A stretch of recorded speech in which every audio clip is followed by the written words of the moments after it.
Varie leggende metropolitane raccontano che la villa è stata e probabilmente ancora è comoda residenza di spiriti pronti a impaurire anche i più impavidi pur di difendere la loro proprietà.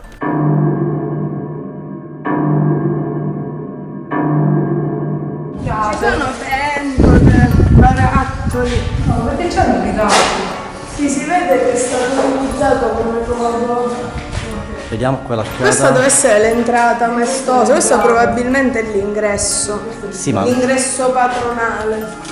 Certo. Ah, c'è un'altra entrata di qua. hai visto? La tenuta è considerata da molti un vero e proprio castello. Quello di Chiusa di Carlo è uno dei maggiori e più sublimi esempi di bellezza architettonica e stile Liberty, contrapposto anche al neoclassicismo a cui l'edificio è riconducibile negli schemi delle sue strutture originarie. Occhio ai massi. Che cosa c'è di qua? Qua per farlo preciso. Ah, una bella finestrella. No, questa colonnata è fantastica. Mi è autostorto. E anche sopra, non so se lo vedete, che c'è anche...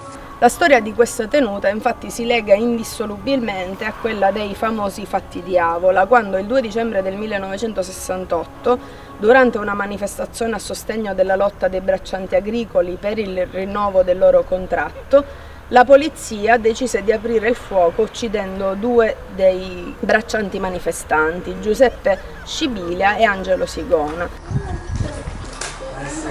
Ed eccoci qua, nello stanzone finale.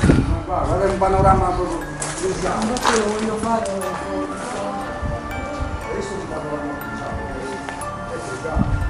Nei giorni successivi le strade e le piazze di quasi tutta l'Italia vennero invase da migliaia di operai, contadini e studenti che esprimevano la loro protesta in tutto il paese.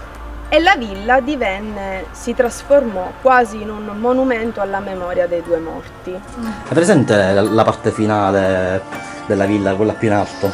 Non abbiamo capito da dove si arriva. Ma guarda, doveva essere là perché è proprio dritta rispetto a dove prima eravamo poco fa. L'entrata questa era pure anche una scala. Cosa vuol dire che non è stata mai finita la scala per soldi? Si arrampicano e vanno là sopra, però bella domanda, chissà che stanza c'è là sopra.